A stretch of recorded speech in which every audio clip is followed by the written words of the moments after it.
Nous sommes dans la quatrième vidéo plutôt, qui consiste, nous allons continuer et dès là où nous sommes arrêtés sur la troisième vidéo qui parlait de comment on arrive à ajouter dans un dossier, dans une solution, ajouter un projet. Nous avions le projet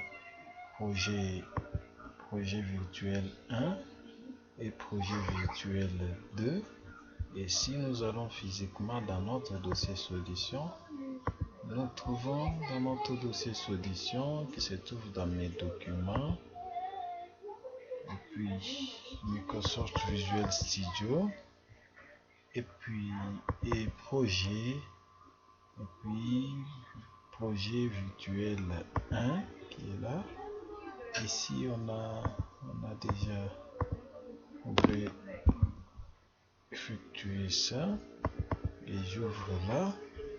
J'ai deux projets avec les fichiers solutions, et dans chaque projet il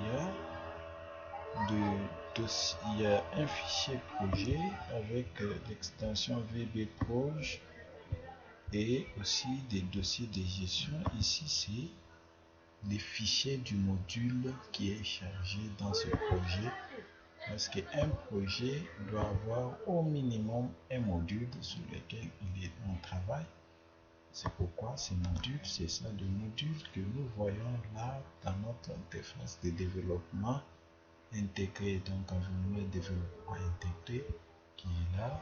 Et dès que nous allons dans les projets, ça c'est le projet 2, donc on peut faire comme ça et comme ça.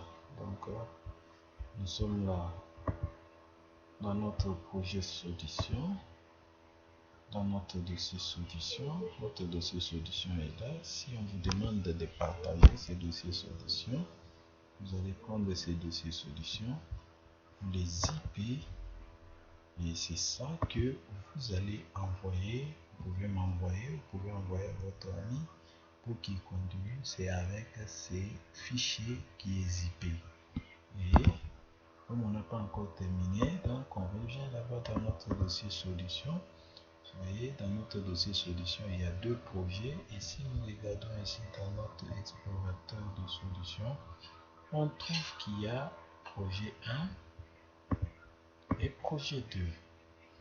Mais le projet 1, c'est le projet par défaut, c'est-à-dire c'est le projet qui se lance le premier lorsqu'on veut exécuter.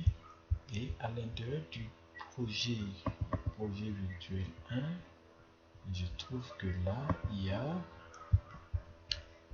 le fichier VBProj qui est le fichier du projet, et les fichiers du module 1.vb. On voit bien le VB là, VB qui est l'extension, et cette extension là, c'est ça les fichiers qu'on a là-bas. Module 1 était compris, c'est ça le module 1 sur lequel nous sommes en train de travailler.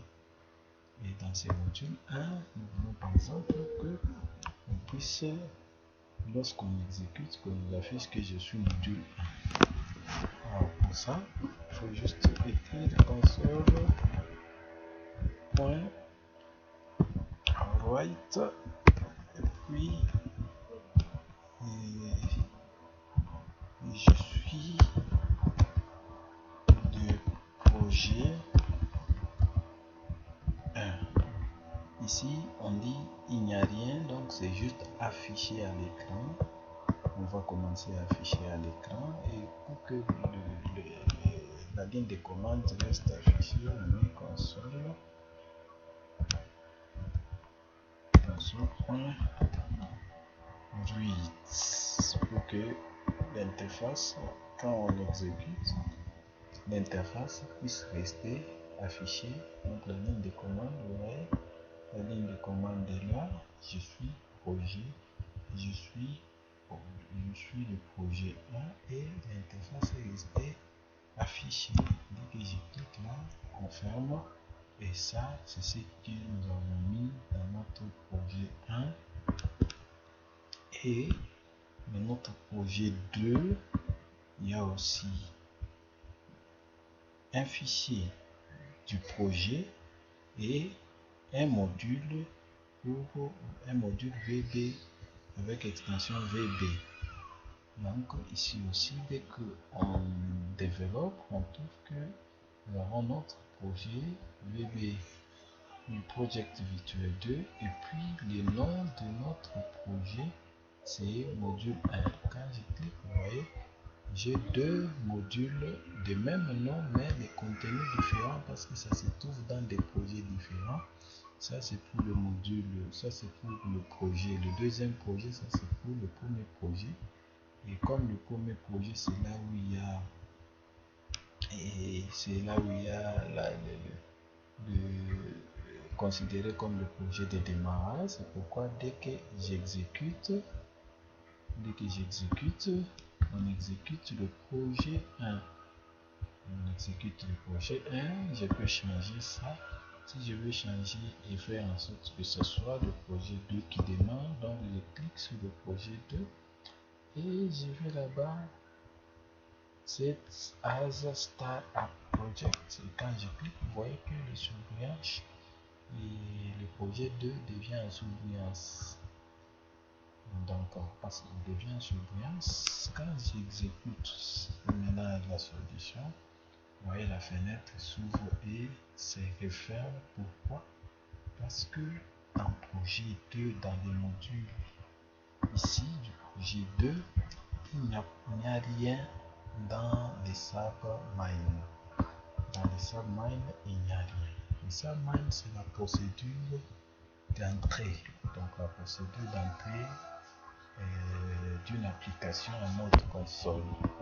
Cette procédure, c'est elle qui gère comment le module va fonctionner. Mais comme il n'y a rien, c'est-à-dire lorsqu'on exécute, il exécute et il se referme. Pourquoi? Parce qu'il n'y a rien. Mais si je veux qu'on puisse afficher la fenêtre et qu'il ne puisse rien y avoir, donc je mets console read et là, quand j'exécute, vous voyez, notre interface, notre ligne de commande reste affichée.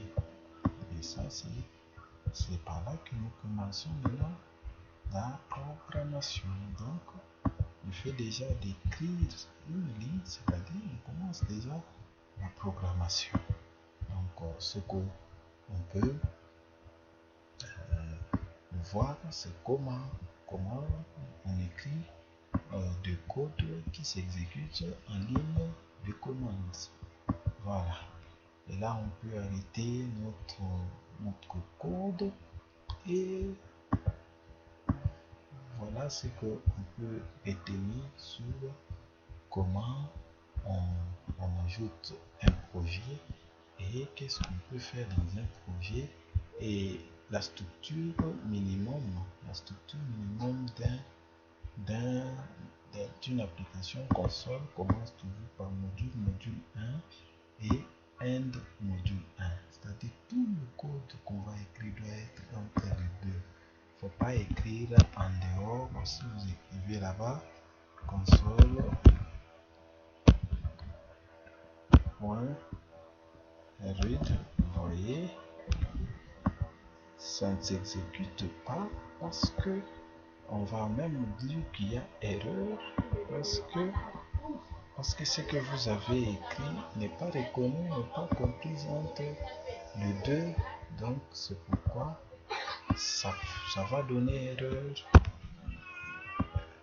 Donc en structure minimale, on commence et dans cette structure, on ne doit pas manquer de trouver submine et end sub qui est la procédure d'entrée. C'est ça la procédure d'entrée. Et dans cette procédure, c'est là où nous allons mettre des actions qui seront exécutées dans notre console. Qu'est-ce que nous